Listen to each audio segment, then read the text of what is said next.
Muy buenas noches con todas y con todos, tanto los aquí presentes como las personas que desde sus domicilios nos sintonizan esta noche en la conferencia, pues ahora vespertina desde Palacio Nacional. Estamos aquí en la Ciudad de México, son exactamente las 7 de la noche con 1 minuto.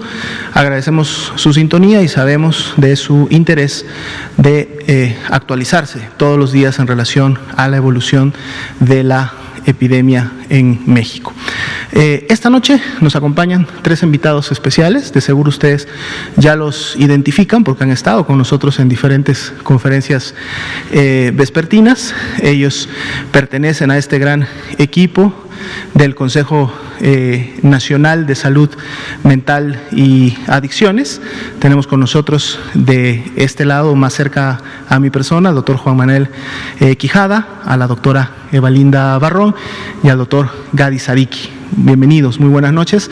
Ellos también, lógicamente, promueven y están activamente dentro del grupo de la EMPA, que es esta iniciativa nacional para prevenir las adicciones, y precisamente el componente temático de esta noche versará sobre estos temas, de seguro información muy importante. Pero antes de tocar el componente temático, pues vamos a cubrir la actualización de las estadísticas nacionales y cuál ha sido precisamente la evolución de la epidemia en el último corte.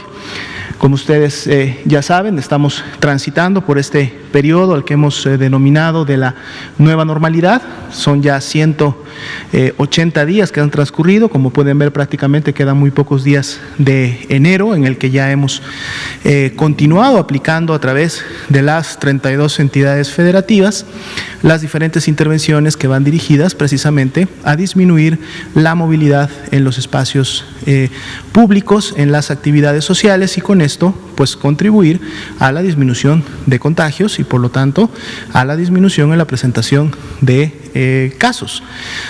Algunas entidades pues a través de la aplicación de estas medidas han podido tener definitivamente resultados bastante buenos, bastante en su momento reconocibles.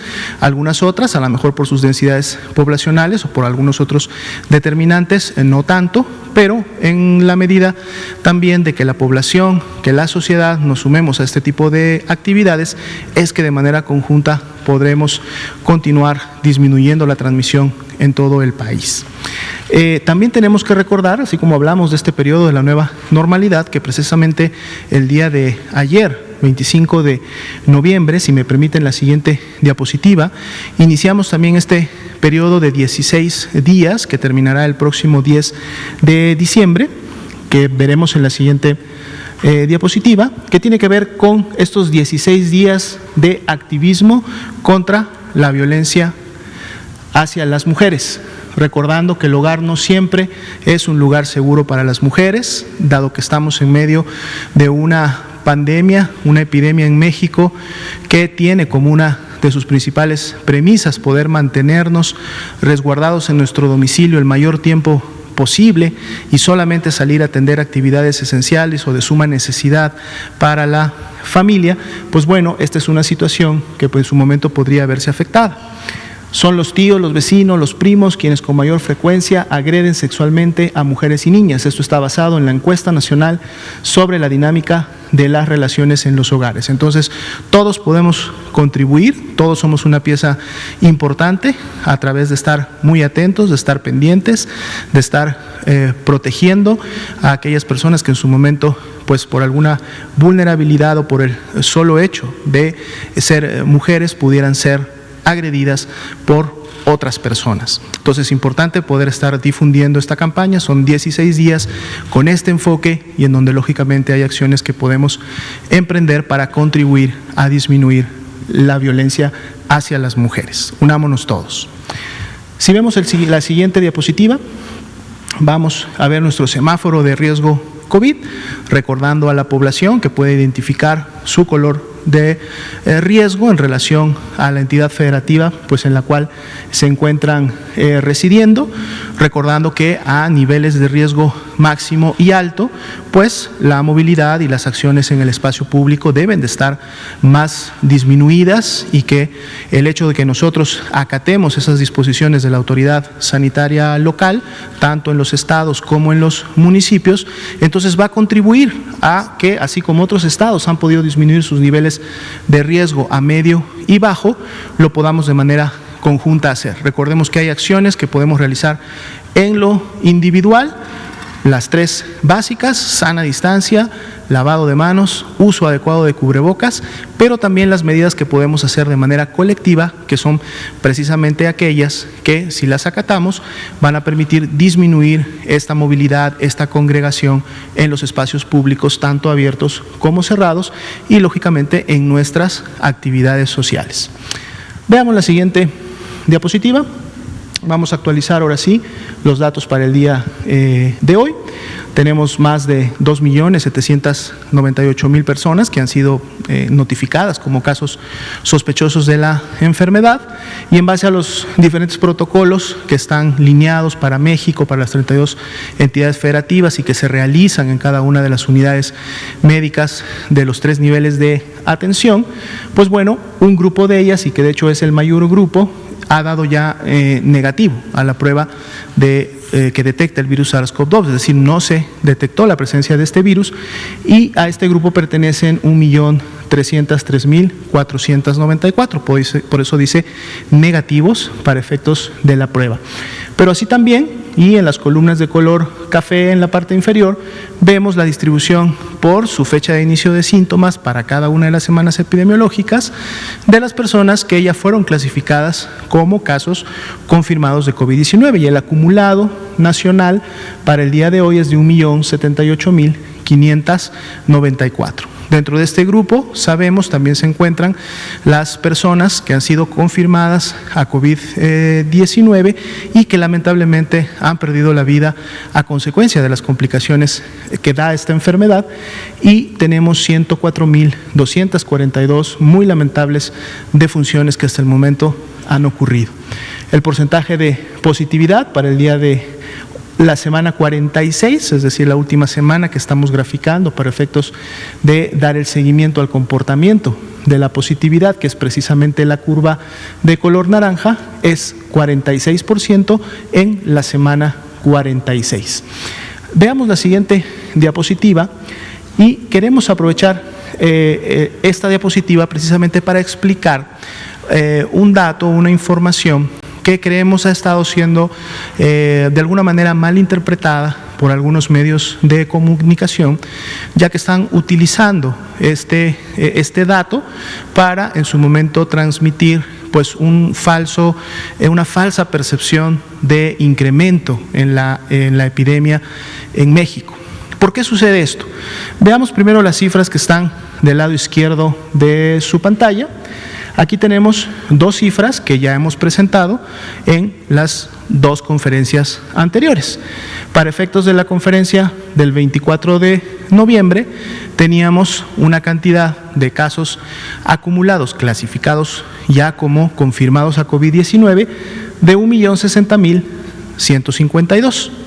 El día de ayer se actualiza la cifra, es decir, se da nuevamente la cifra de casos acumulados, ahora integrando todos los resultados o dictaminaciones o asociaciones epidemiológicas que en su momento se reportan a la plataforma del CISBER desde el corte del 24 al corte del 25, y entonces esta cifra se actualiza a 1.070.487.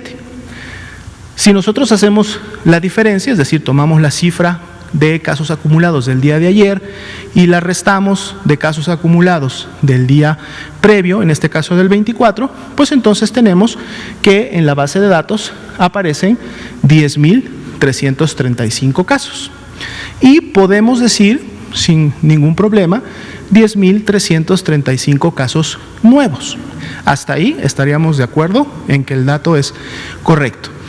Lo que no es correcto es lo que en algunos medios de comunicación continúan diciendo en relación a estos 10.335 casos nuevos, ya que se refieren a ellos como casos nuevos en las últimas 24 horas o personas que se contagiaron en las últimas 24 horas o personas que en su momento se enfermaron, expresaron signos y síntomas como tal en las últimas 24 horas y que por lo tanto esta cantidad de 10.335 pues bueno, representa un incremento importante, ¿no?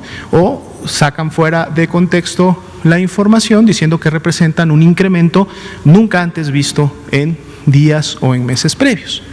Cuando lo que podemos ver en el análisis que sigue de la tabla al lado derecho, estos 10.335 casos nuevos representan nuevos registros, nuevos resultados, nuevas dictaminaciones, nuevas clasificaciones. Pero si vemos las semanas epidemiológicas, recordemos que estamos en este momento en la semana 48, que es precisamente esta semana de aquí. Esta pequeña cantidad de casos son los que están o que iniciaron con signos y síntomas de la enfermedad del día domingo al día de hoy jueves. Es decir, que durante toda esta semana son apenas esta cantidad las personas que iniciaron con signos y síntomas para esta semana 48. Ni siquiera todas ellas, ni siquiera ese grupo pequeño de personas, que son aproximadamente unas 500, representan el incremento entre el 24 y el 25 de noviembre. Estas personas, 500, que están en la semana 48, representan el incremento del domingo al día jueves. Y como pueden ver en las gráficas, la mayor cantidad de estos casos, 4.500, poco más de 4.500 de ellos, son personas que iniciaron con signos y síntomas la semana pasada, es decir, la semana 47, desde el domingo hasta el sábado. Y una cantidad todavía importante, más de 3.000 de ellas, iniciaron con síntomas la semana 46, es decir, hace 2 semanas.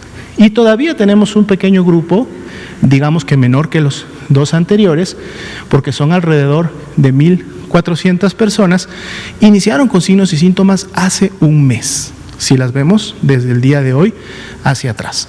Entonces, esta percepción de que 10.335 personas son casos en las últimas 24 horas, o es el mayor crecimiento para un día en la epidemia en México, es incorrecta. No debemos de interpretarlo de esa manera, técnicamente es incorrecta, porque aquí tenemos la evidencia como solamente 500 pertenecen a la última semana y la gran mayoría pertenecen a semanas previas, incluyendo un mes hacia atrás. Entonces es importante poder hacer esa diferencia cuando revisamos y cuando vemos los datos de las actualizaciones diarias. Veamos la siguiente diapositiva, nuestra curva precisamente epidémica de casos estimados. Y esta es precisamente la razón por la cual graficamos esta curva, para que a través de la misma, la cual sí se encuentra distribuida por fecha de inicio de síntomas de cada una de las personas que estamos estimando ya tienen COVID-19 o tuvieron COVID-19 en lo que va de la epidemia, entonces aquí sí nos permite ver el comportamiento y las tendencias de cómo va la epidemia en el país. Para efectos del comparativo en las últimas 2 semanas, y que es lo que hemos estado dando seguimiento puntual, tenemos todavía una reducción de menos 4%, nos queda todavía mañana viernes y el sábado para ver cambios, y posiblemente pudiéramos nuevamente, como ya lo hemos visto en semanas previas, poder tener o llegar a alguna meseta y luego ver la expectativa de lo que será la semana 47 en función del comportamiento. El día de hoy 5%, se incrementa un punto porcentual nuevamente los casos activos estimados, y hemos visto que este porcentaje ha estado precisamente fluctuando en la mayor cantidad de días entre un 4 y un 5%, aunque tuvimos una semana en donde llegamos a el 3% inclusive de casos activos. Veamos la siguiente diapositiva, el enfoque de la mortalidad. Aquí continuamos con una tendencia también descendente, con un menos 3% entre el 45 y 46, y lo que sí podemos evidenciar es que esa tendencia ascendente que volvía a comportarse a partir de la semana 42 se ha detenido, entramos en una fase de desaceleración, una meseta, una estabilidad y todavía continuamos nuevamente con un descenso. Veamos la siguiente diapositiva. Esta sería la última del componente. Hoy vemos la ocupación y la disponibilidad hospitalaria en función de la tendencia diaria. Para efectos de los números nacionales, la ocupación de camas generales en un 38% y la ocupación de camas con ventilador en un 31%, y vemos cómo todavía la tendencia, aunque con una menor pendiente y una menor velocidad que la que se veía a principios de la epidemia, tiene aún todavía una tendencia ascendente de comportamiento, que además también sabemos está dada precisamente por el comportamiento de la hospitalización en entidades federativas que están en color naranja y en color rojo y que están teniendo pues transmisión comunitaria, que a su vez está generando casos graves que requieren precisamente de esta hospitalización. Lo bueno es que se cuenta con la disponibilidad tanto de camas generales como de camas con ventilador para que estas personas encuentren siempre la atención de especialidad que ellas requieren y entonces puedan con la mejor oportunidad poder resolver el problema de salud. Sería la actualización para esta noche, señor secretario. Muchas gracias, doctora Lumía. Vamos a continuar ahora con el componente temático que ya ha sido anunciado sobre la Estrategia Nacional de Prevención de Adicciones, el trabajo de la Comisión Nacional de Salud Mental y Adicciones en vías de creación y algunos detalles específicos sobre cannabis. Nos acompaña el equipo especializado que coordina el doctor Juan Manuel Quijada Gaitán, director general de los Servicios de Atención Psiquiátrica, a quien le pido sea tan amable de conducir el resto de la sesión. Gracias. Muchas gracias. Doctor Hugo López-Gatell, subsecretario de Prevención y Promoción a la Salud, con su permiso. Comisionado Gadi Sabiki, con su permiso. Querida Valinda, muchas gracias. Buena tarde, buena noche a todos. La salud es un pilar que está en el centro del bienestar social.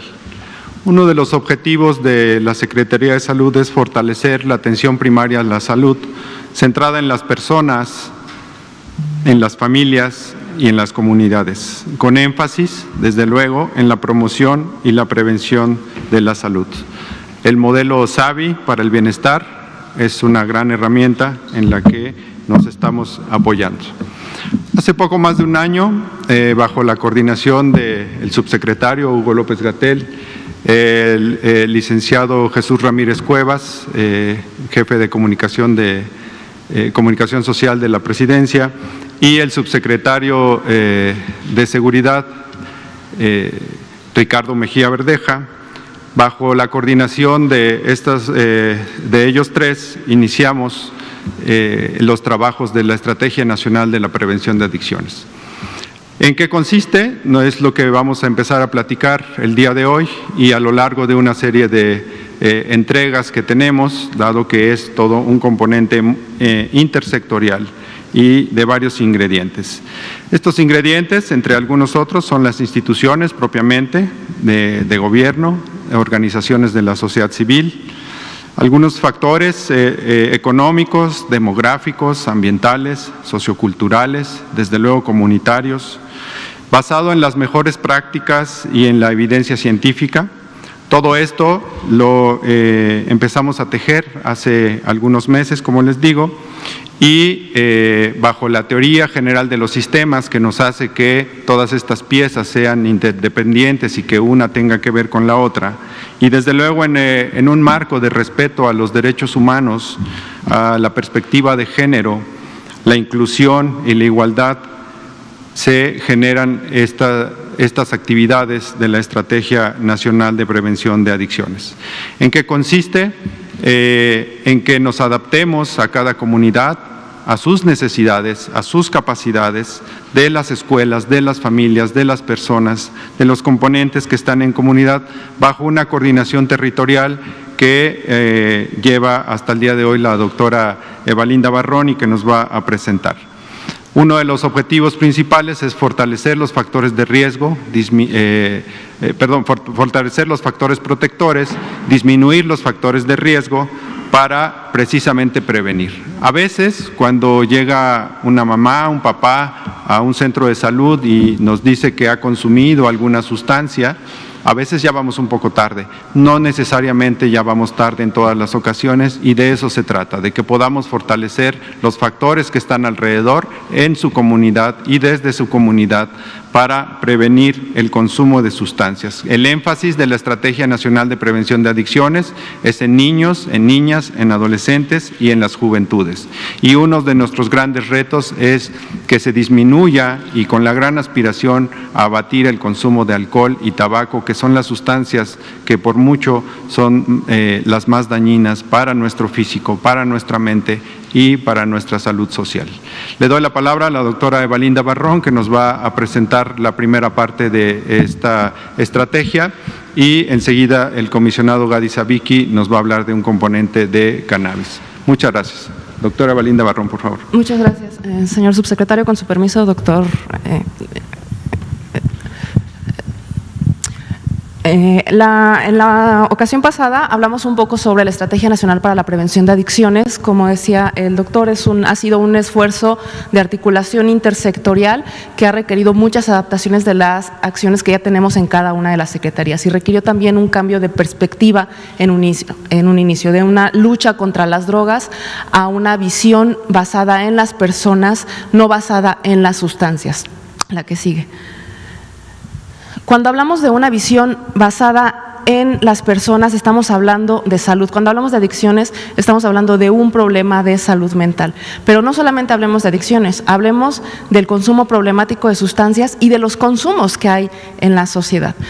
Cuando hablamos ya de un problema de salud mental y de un problema de salud pública, como son los trastornos por dependencia a sustancias, desde alcohol, tabaco y cualquier sustancia ilegal, estamos diciendo que hay muchos factores que están relacionados con ese hecho específico, como en cualquier patología, como en la diabetes. Hay muchos hechos relacionados con padecer diabetes. No solamente es la alimentación, no solamente es la obesidad, tiene que ver con los factores económicos, demográficos. También así pasa con el consumo de sustancias psicoactivas de forma problemática o en dependencias. Estamos hablando de factores de riesgo que tienen que ver con lo económico, con lo demográfico, con el ambiente, con lo sociocultural, con nuestro vecindario.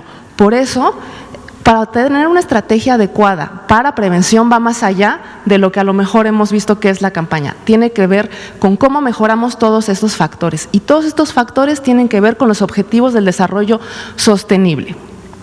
Por eso es una sombrilla lo que ustedes siempre ven cuando hablamos de Juntos por la Paz, porque hablamos de todos los factores de riesgo y protección que están relacionados, y para eso los organismos federales no son los únicos que tienen que trabajar en la prevención, son los estados, son los municipios y son las personas, para tener una participación social adecuada, inclusión, y van a escuchar que hablamos muchísimo de reconstrucción del tejido social. Hablamos de eso porque de eso se trata cuando estamos hablando de factores protectores, del patrimonio cultural intangible que hay en nuestra sociedad y que tenemos que fortalecer, o aquellos antivalores con los que también tengamos que trabajar. Y para eso tenemos que entender a las comunidades. La estrategia tiene que surgir de abajo para arriba, y de los factores de riesgo que vemos muy importantes en nuestro país tiene que ver con las violencias que vivimos todos y todas. La que sigue.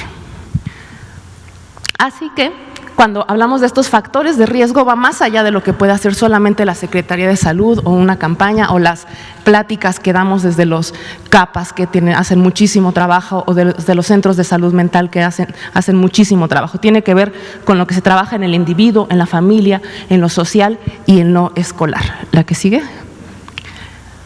Por eso, el objetivo general de la estrategia va más allá de vamos a disminuir todos los consumos. Claro que es el objetivo y a dónde queremos llegar, pero para poder llegar a eso necesitamos seguir un camino, y el camino es impactar en los factores de riesgo y protección que previenen y reducen el uso de sustancias psicoactivas.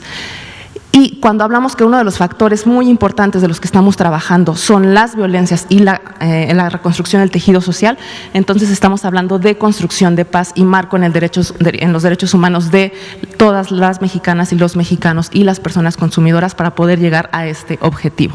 La que sigue.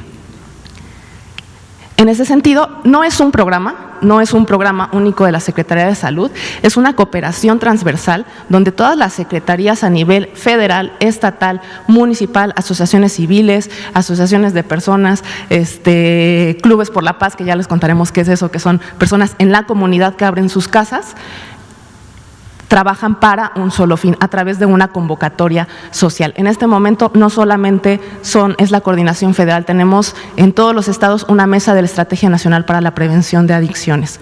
La que sigue. Y entonces, en estas semanas que vamos a estar hablando de esto, vamos a ver cómo cada uno de las instancias que participan están relacionados con algún factor de riesgo y protección que vimos, con alguno de los objetivos del desarrollo sostenible y cómo lo medimos. Esto fue un reto impresionante porque finalmente, al ser una estrategia, una plataforma integradora y no un programa, pues teníamos que ver cómo trabajaban las diferentes secretarías a nivel federal, estatal y en aquellas mesas que ya tenemos municipales para poder integrarnos y poder adaptar las acciones que ya estábamos teniendo, ¿no?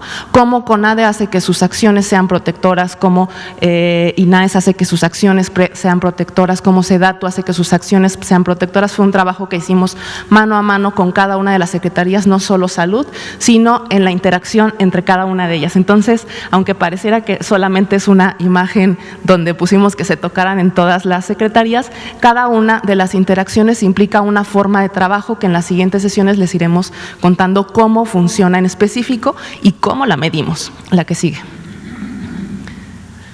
Así que esta red interinstitucional, ¿para qué sirve? Sirve para que no presentemos solamente las acciones que hacemos independientemente, sino que podamos tener un solo enfoque y un solo objetivo. Cuando estamos hablando de disminuir el consumo de sustancias, no solamente salud va hacia ese objetivo, claro, también la Secretaría de Seguridad va hacia ese objetivo, claro. La integración de los recursos humanos y materiales, porque muchas de las dependencias hacemos las mismas acciones y tenemos que potenciarnos en lo que estamos haciendo, sinergizando estas mismas acciones. Y esto va a ser un aumento en el impacto y beneficio de la comunidad, y no solamente de la comunidad, sino la comunidad también trabaja dentro de la estrategia, abriendo espacios seguros, porque lo que encontramos en este año, que les iremos contando a lo largo de las semanas, es cómo se ha unido la gente a través de esta convocatoria social a la EMPA. La que sigue. Y van a también escuchar mucho que hablamos de cultura de paz, porque uno de los factores de los que estamos hablando frecuentemente es de la disminución de las violencias. Y hay un enfoque de disminución de violencias que propone la Organización Mundial de la Salud sobre cómo abordarlo desde la cultura de la paz y cómo hacemos no hablar de delito como esa parte de las violencias, sino entender las violencias como un problema estructural y que se cambien a través de hablar de cultura de paz. Entonces, muchos de los programas, o casi todos los programas y casi todas las secretarías hemos integrado este concepto para los actores territoriales que tenemos. Y ha sido muy importante porque no solamente estamos hablando de paz con ausencia de guerra o conflictos armados, hablamos de construcción de paz a través del respeto a los derechos humanos de los consumidores y también de las diferentes grupos vulnerables que tenemos. Perspectiva de género es algo muy importante, hablando hoy sobre el Día de la Eliminación de la Violencia contra las Mujeres, y mujeres transexuales también es una de las líneas que se están abordando para poder trabajar en la estrategia y toda la comunidad LGBTQ+, evidentemente. La que sigue.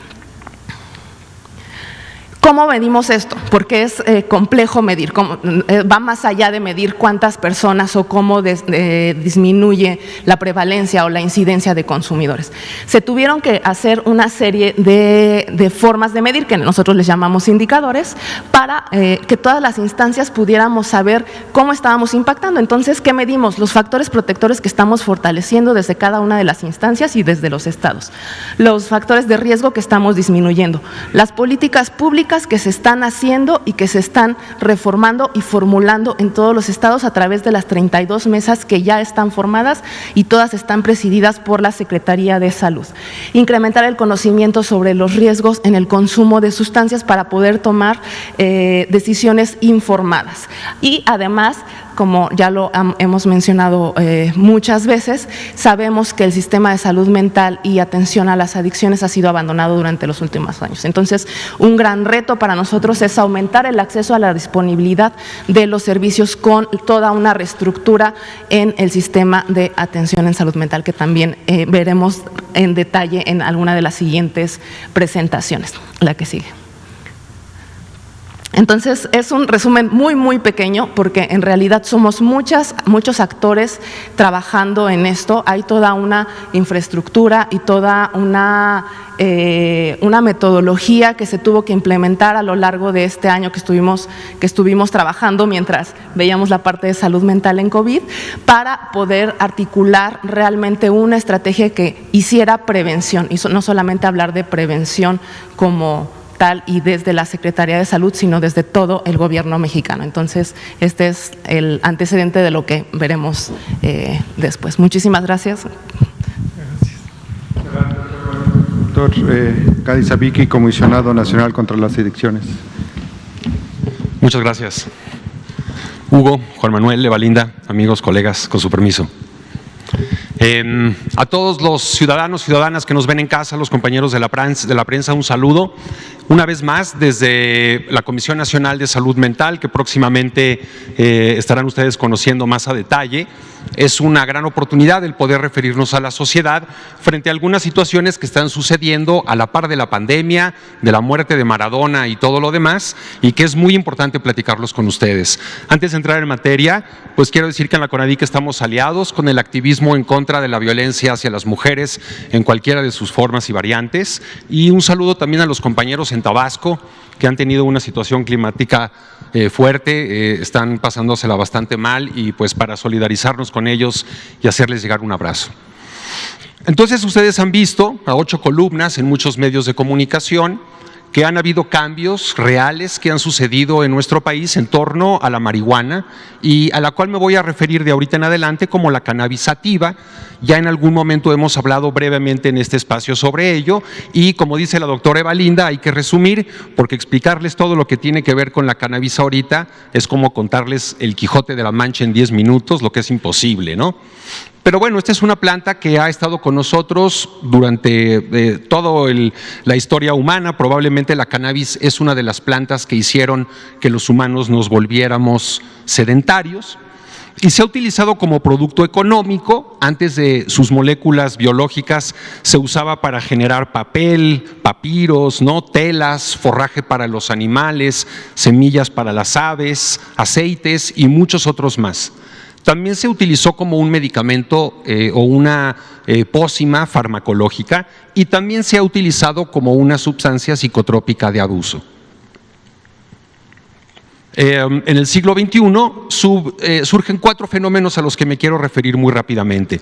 En primer lugar, y ya desde el fin del milenio pasado, la tecnología, el conocimiento de la genética, los aparatos que tenemos para ver el funcionamiento del cerebro humano in vivo ha escalado de una manera impresionante, y eso nos ha ayudado a comprender muchísimas cosas sobre la interacción de los humanos con la cannabis. En segundo lugar, que está presente en todo, pues son la gran red de comunicación mundial, que ha hecho mucho más accesible, para bien y para mal, todo tipo de noticias y de contenidos. También el que desde hace ya casi 50 años, pero de manera muy clara durante las últimas décadas, hemos logrado estudiar de manera mucho más clara las propiedades terapéuticas de la planta, lo que siempre ha representado un problema, porque al tener poco acceso hay poca investigación que daría pie a su uso. Y estamos tratando ahorita, a través de estos cambios, de generar investigación mexicana importante para darle luz a esta situación en todo el mundo. Y finalmente, como un clamor social, como reformas que están sucediendo a nivel global, muchos usuarios empezaron a abogar por su derecho a utilizar la planta. Esto se da también a la luz de que, si bien la planta puede tener sus riesgos, en ciertas personas adultas, como lo hemos comentado, con otro tipo de, con la vida pues no resuelta por completo, pero con algunas situaciones ya claras, probablemente la cannabis no sea una sustancia perjudicial. Siguiente. Entonces, la Suprema Corte de Justicia en nuestro país, y estoy haciendo una vez más un recorrido muy breve por una historia muy larga, emitió dos tipos de emplazamientos. En primer lugar, a la Secretaría de Salud a emitir un reglamento para el uso y acceso a los medicamentos, cosa que ha tomado como una gran responsabilidad y con un gran profesionalismo la oficina de la abogada Marisela Lecuona, quien ha estado muy al pendiente y ha generado una legislación que a mí me parece es muy adecuada, y también se instó al Poder Legislativo a adecuar una legislación para dos cosas principalmente. Número uno, que los adultos que así lo deseen, dentro del libre desarrollo de su personalidad, puedan consumir la planta. Y número dos, porque pareciera como que las penas que hay con respecto a la cannabis estaban sobredimensionadas. Digamos de que no se le puede cortar la mano a una persona por robarse una manzana. Y ese es el test de proporcionalidad. Así dijeron los magistrados, y en ese sentido se indicó al legislativo a que modifique la ley para descriminalizar una gran parte de los elementos tocantes a la planta. La Secretaría de Salud ya ha emitido un reglamento, cumple con lo ordenado por la Suprema Corte, estamos en espera a que se publique. Yo soy de la idea de que pues antes de la primavera del próximo año claramente tendremos ya un reglamento, y es muy importante porque, número uno, asegura el acceso de los pacientes al medicamento. Entiendo que todavía hay algunos médicos no convencidos, que hay dudas en la sociedad, pero el estado actual de las cosas nos dicen que los ingredientes de la cannabis sí tienen un potencial muy importante para sanar muchas condiciones en los seres humanos. Otra cosa que hace también de manera importante es que se diferencia entre dos de las moléculas más importantes, porque son 500 que hay en la planta, y tenemos por un lado el CBD, que tiene un uso primordialmente médico, y el THC, que aunque también tiene un uso médico, es la sustancia psicoactiva, la que causa los efectos embriagantes, digamos. La que sigue. Y de la misma manera, como lo vimos, y en ese sentido también un reconocimiento a la Comisión de Justicia y de Salud en el Senado, al senador Menchaca y al senador Navarro, quienes trabajaron muy arduamente para construir pues estas leyes, estas iniciativas de ley, y a los otros 19 senadores que han metido iniciativas, legisladores, porque son diputados y senadores, que han metido productos valiosos, muchos de ellos, pues para tratar de avanzar al país en este camino. Y es muy importante hacerle ver a la gente, obviamente en especial a los usuarios, de que el voto en el Senado todavía no permite de que mañana se consuma cannabis. Entonces evítense problemas con la policía, no rompan la ley, en algún momento esto se convertirá en una situación legal, pero el día de hoy esténse muy claros de que todavía faltan algunos sucesos, ¿no?, que se envíe de una cámara a la otra, de que se apruebe también por el Ejecutivo, y todavía estamos al principio de un camino que no es del todo corto. Siguiente. Entonces, la Secretaría de Salud, la CONADIC, los servicios de atención psiquiátrica y el Consejo Mexicano, que se unificarán, vigilaremos, junto con muchas otras instancias como la COFEPRIS, obviamente, la calidad, la pureza y el contenido de los medicamentos, que se manejarán básicamente como cualquier otro medicamento, dependiendo de lo que contengan, como un medicamento con control, o como un medicamento que se pueda adquirir en las farmacias con un control menos estricto. También capacitaremos a los profesionales de salud. Hay un proceso de sensibilización para poder llevar a cabo estas acciones. Les quiero decir que una vez más, para cumplir uno de los amparos que han actuado desde la desde la Suprema Corte de Justicia, estamos ya en proceso de capacitar a los médicos que le darán el tratamiento al menor que interpuso una demanda, y esto lo haremos con el Instituto Mexicano del Seguro Social.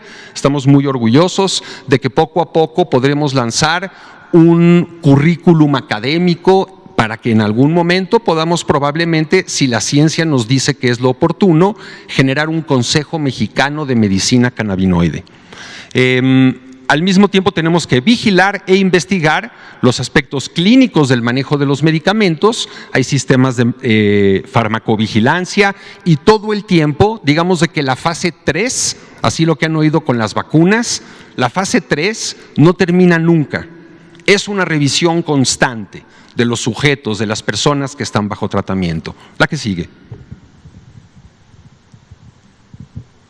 También tendremos que vigilar la calidad, las presentaciones y las características de algunos de los productos no médicos.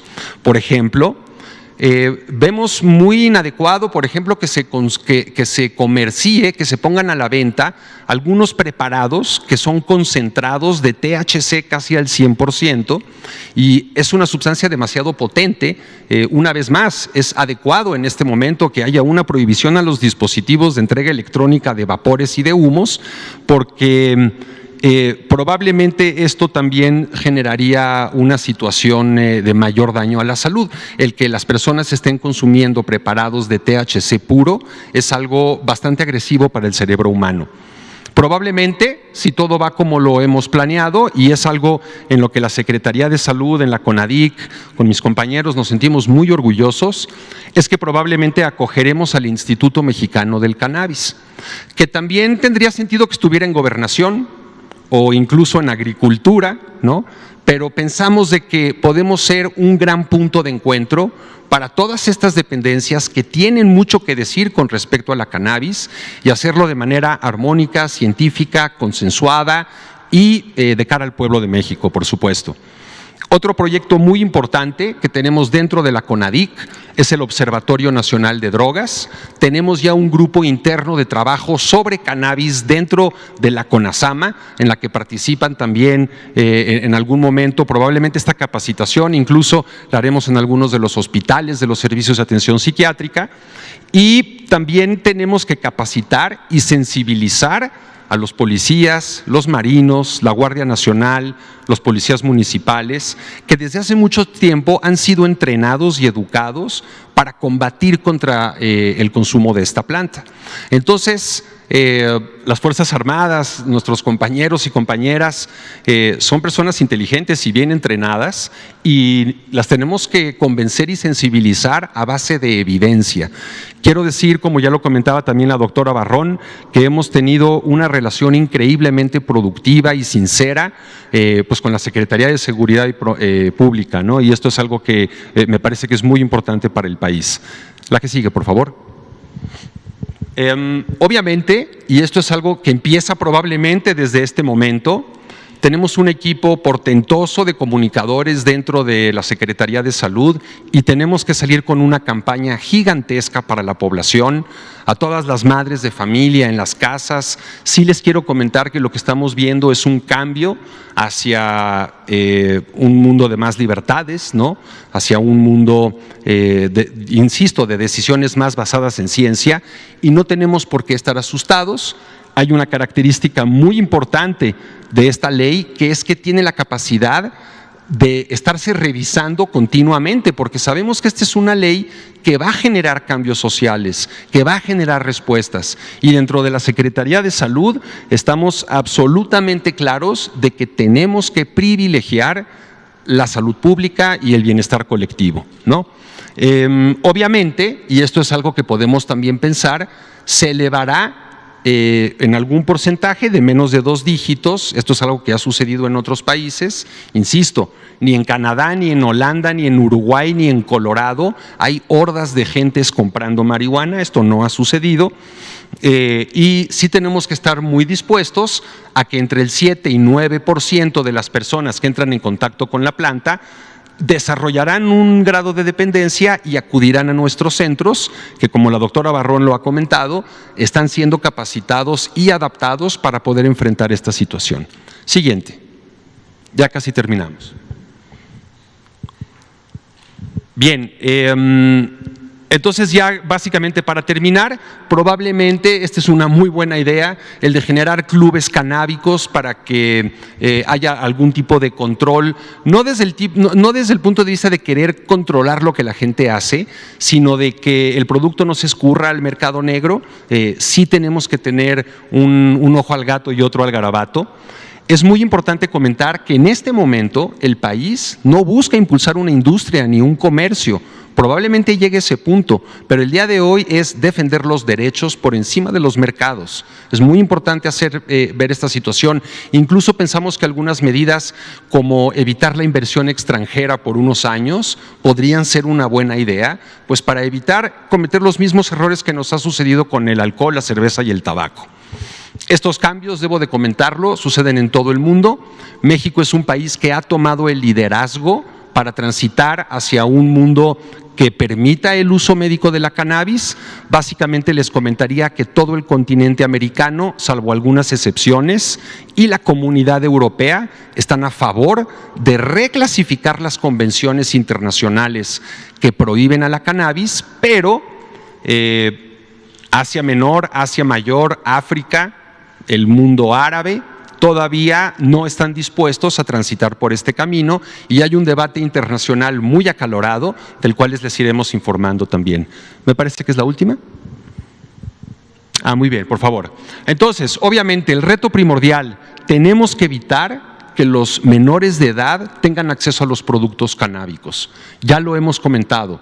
Cuando una persona por debajo de los 20 años consume la planta, se puede asociar a riesgos al futuro. Una vez que traspasamos este umbral, el riesgo disminuye progresivamente.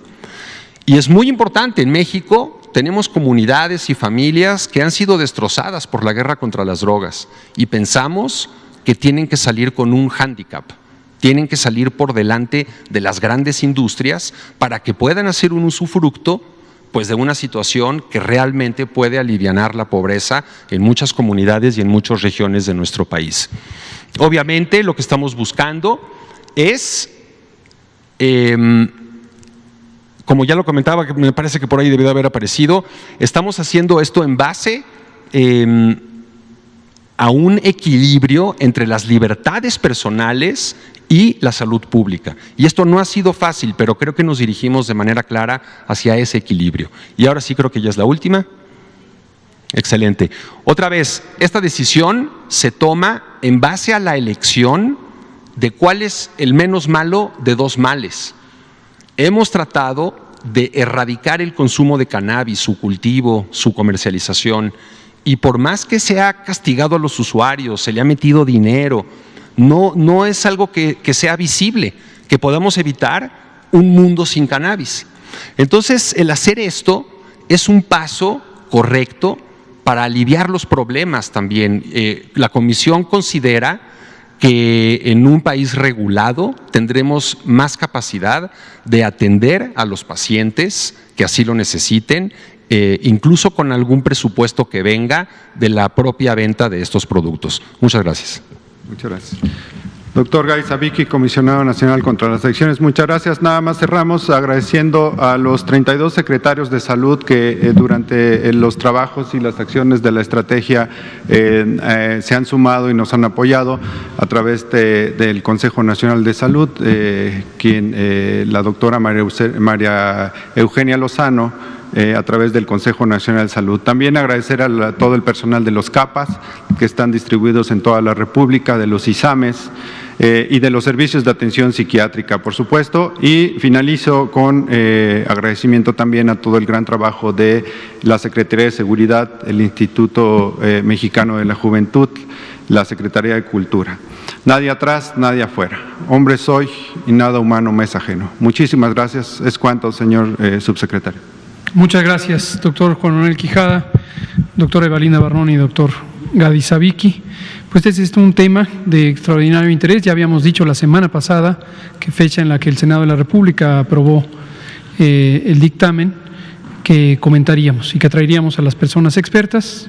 Y aquí están, son las personas más expertas que hay en el Sistema Nacional de Salud para abordar este tema, y lo han hecho de una manera muy constructiva, trabajando integralmente con múltiples otras comunidades que han sido mencionadas y han sido aquí agradecidas. Yo quisiera, antes de pasar a preguntas, solamente agregar en el agradecimiento, ya lo dijeron mis compañeras y compañeros, a nuestra abogada general de la Secretaría de Salud, la maestra Marisela Lecuona González, quien ha hecho un trabajo extraordinario acompañando a la Secretaría de Salud en todos los aspectos, pero también en este de las adicciones en los múltiples campos, no solo en este que hoy se mencionó, sino en otro que es de extraordinario interés para nosotros, que fue una reciente resolución de la Suprema Corte de Justicia que negó un recurso de revisión interpuesto en favor de un amparo que la empresa Sanborns Hermanos había formulado sobre la comercialización de los productos de tabaco, vapeadores, cigarrillos electrónicos, etcétera. Y esto, desde luego, nos permite decir que la ley está acompañando a la salud y nos da mucho gusto que el Poder Judicial haya tomado una decisión tan razonable como esta. Razonable, desde luego, no estoy interpretando ni haciendo ninguna consideración respecto al ejercicio del trabajo y que le corresponde a un poder autónomo, simplemente me pronuncio desde la perspectiva de la salud. Muchas gracias. Vamos a abrir a preguntas y comentarios. Liliana Noble, Pulso Saludable, Héctor de Grupo Asta. Por favor, tenemos muy poco tiempo, entonces seamos muy expeditos. Buenas noches, Liliana Noble de Pulso Saludable. Doctor Gatell, hoy decía en un evento que estuve presente la compañía Pfizer que de aceptar la propuesta de su vacuna, la FDA, el 1 de diciembre, lo más seguro es que ya se tuviera en las primeras semanas en nuestro país y que ellos van a resolver, porque tienen los recursos para resolver el tema de la red de frío. Me gustaría conocer su opinión. Y doctor Gadi Sadiki, una persona que ha decidido utilizar la cannabis, ¿qué actividades no debería de realizar y que pudieran poner en riesgo su salud o eventualmente la de la gente que está a su alrededor? Gracias. Muchas gracias. Empecemos con esta para darle continuidad al tema. Adelante, doctor. Claro, en el trabajo que se ha hecho alrededor de la regulación del cannabis, manejamos un concepto que se llama la línea roja. Y significa que cuando menos para el uso no médico quedan totalmente fuera mujeres embarazadas, menores de edad, como ya lo he comentado, operarios de transporte, pilotos, camioneros, cirujanos también, pacientes psiquiátricos que tengan psicodiagnósticos mayores serios y que estén recibiendo medicamentos como antipsicóticos y demás, se exponen a una interacción de medicamentos que puede ser no del todo favorable. Lo voy a decir también de una manera muy clara, la cannabis es un poco como el jazz, que no es para todos. Hay personas que no van a tener una experiencia agradable y que no van a volverse consumidores, y hay algunas personas que tendrán una experiencia de otro tipo y que podrán hacer la decisión del uso en el contexto de la nueva legislación, ¿no? Creo que también otra cosa, aludiendo a su pregunta, vamos a tener que ver cómo resolvemos los espacios públicos, porque pues van a haber personas que en los parques y demás estén en desacuerdo del consumo, y tenemos otro par de elementos que se irán puliendo, pero como ya lo comenté, esta ley es muy fluida y va a permitir hacerle adecuaciones a lo largo del tiempo. Gracias, doctor Sadiki. Sobre vacunas, y gracias por la pregunta que me hace. Quisiera hacer un comentario general sobre el tema de vacunas COVID para los siguientes días y semanas. Estaremos viendo surgir noticias que parecen contraponerse unas con otras sobre eficacias, sobre tiempos de entrega, sobre capacidades logísticas, no solo en México, en general en el mundo. Es muy importante, insisto, ya lo he dicho varias veces, tener cautela, tener prudencia. ¿Por qué razón? Porque la velocidad a la que fluyen las noticias sobrepasa la realidad. Y entonces se hacen olas informativas, no necesariamente estoy hablando de la infodemia, sencillamente puede ser que empieza una ola informativa con una idea, cuando ya cambió la realidad, y entonces en lo que esa ola informativa termina, ya discrepa, no corresponde con la realidad. Insisto, no solo en México, sino en el mundo, para todas las compañías que producen vacunas. Sobre México, iremos informando todos los días y desde luego siempre abiertos a preguntas sobre la base del conocimiento técnico, del conocimiento de salud y de las atribuciones de la Secretaría de Salud en todos los aspectos necesarios. Una atribución exclusiva de la Secretaría de Salud, desde luego, es el diseño, operación y supervisión del Sistema Nacional de Salud, y este incluye el Programa Nacional de Vacunación, en el que estará inserto la vacunación contra COVID. También la regulación sanitaria es responsabilidad exclusiva y no transferible de la Comisión Federal para la Protección contra Riesgos Sanitarios, COFEPRIS, que es parte de la Secretaría de Salud. Y como parte de la coordinación con otras dependencias, con otras instituciones, mantenemos distintas reuniones, grupos de trabajo, por ejemplo, en lo que respecta con relaciones exteriores, en este enlace entre la búsqueda de la exploración de mercados, que ha hecho de manera muy expedita y estamos muy agradecidos por ello la Secretaría de Relaciones Exteriores, y lo que respecta ya al trabajo propiamente responsabilidad de la Secretaría de Salud. Y también con las instituciones del sector. Hace unos minutos, esta fue parte de la razón por la que llegué tarde, tuvimos una reunión en el Instituto Mexicano del Seguro Social, porque estamos trabajando también coordinadamente con las instituciones del sector. Aquí aprovecho para hacer un comentario genérico para quienes nos escuchan, las entidades federativas, las personas titulares de los gobiernos, gobernadores, gobernadoras, la jefa de gobierno y también sus secretarias y secretarios de salud. Todavía no hemos mandado una comunicación formal sobre cómo vamos a estructurar la vacunación contra COVID, porque hay preparativos previos en los que estamos trabajando. Entonces, esto no debe interpretarse como que hay que apresurarse a hacer planes estatales. En México, por ley, hay un solo Sistema Nacional de Vacunación, un solo Programa Nacional de Vacunación. No es competencia de las entidades federativas decidir sobre las modalidades de la vacunación, pero muy pronto les abordaremos por los canales institucionales correspondientes. Regresando a la pregunta sobre la red de frío, los requerimientos de esa red de frío, ya también es conocido que la vacuna de Pfizer es una vacuna muy innovadora, tecnológicamente muy innovadora, que está hecha del material genético del virus SARS-CoV-2, del RNA, en una modalidad que es el RNA mensajero. Esto, para conocimiento genérico de la población que no esté especializada en el campo, es como la instrucción genética que se le da a las células para que fabriquen proteínas del virus. Enfatizo y aclaro lo que ya hemos dicho, esto es incapaz de generar enfermedad COVID, tampoco puede crear virus vivos y tampoco puede alterar la genética humana. No hay que tener ideas especulativas, no científicas, de que este RNA mensajero pudiera alterar los cromosomas o los genes del ser humano que recibe la vacunación. No es el caso. Y es una vacuna muy innovadora tecnológicamente, pero un reto que tiene es que se necesita estar ultra congelada, tiene que estar a 70 grados bajo cero. Ningún país del mundo, ninguno, ni Estados Unidos ni Alemania, que son países que participaron en el proyecto de esta vacuna, ni ningún otro país tiene una red de ultracongelación.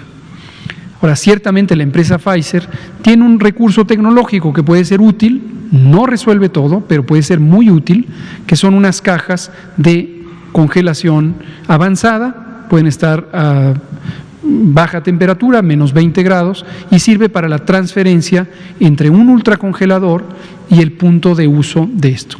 Estamos en conversación con el equipo de Pfizer, la Secretaría de Salud mantiene un diálogo permanente. El martes pasado precisamente nos reunimos en COFEPRIS y estamos viendo cómo ese recurso tecnológico se puede integrar a los planes del gobierno. Pero debe quedar muy claro, no es Pfizer al que le toca resolver por sí mismo o actuando de manera independiente o fuera del marco de las indicaciones de la Secretaría de Salud la ultracongelación. No es el caso. Si lo hiciera, estaría cometiendo un delito, así de simple. Y cualquiera que participara en ese esfuerzo, pues sería copartícipe del delito. Entonces, pero tenemos una visión muy positiva del aspecto, dado el diálogo fluido y, por ejemplo, hoy, hace unos pocos minutos, Pfizer ya entregó el expediente de solicitud de registro sanitario a la COFEPRIS. Importante tener claro que es la entrega. En las siguientes pocas horas, a partir del día laboral de mañana, se revisará si el expediente está completo. Pero ya es una buena noticia. No ocurrió el miércoles, como se había dicho en el Pulso de la Salud, ocurrió hoy, apenas hace unos pocos minutos, pero estamos contentos de que ya se van dando los pasos. Termino diciendo, prudencia, prudencia. Por un lado, todas y todos queremos tener una vacuna o muchas vacunas, muchos tipos de vacuna, porque eso puede ayudar a los países a tener una mejoría respecto a la epidemia. El Gobierno de México, es la instrucción del presidente López Obrador, es el compromiso del presidente y de todos sus subalternos, vamos a trabajar de manera muy expedita para lograr tener esa vacuna. Lo que dependa de otras partes, concretamente de las compañías, pues no está en nuestro control, pero nosotros vamos a facilitar el trabajo para que todos los procesos de regulación, de planeación de la logística, de operación, surjan, tengan efecto lo más pronto posible. Y lo iremos informando. Como digo, no demos noticias anticipadas. Eso genera falsas expectativas. Si alguien viene y dice, en cuanto esté el expediente, mañana va a salir, no, depende del contenido del expediente. Si el expediente está completo, será más rápido. Si el expediente está incompleto, pues tendrá que completarse por parte de Pfizer o cualquier otra compañía antes de que se pueda proceder a los elementos del registro sanitario. Muchas gracias, son las 20 horas, quedó pendiente Héctor, Ángel, pues mañana seguimos, compañera y compañeros, muchas gracias.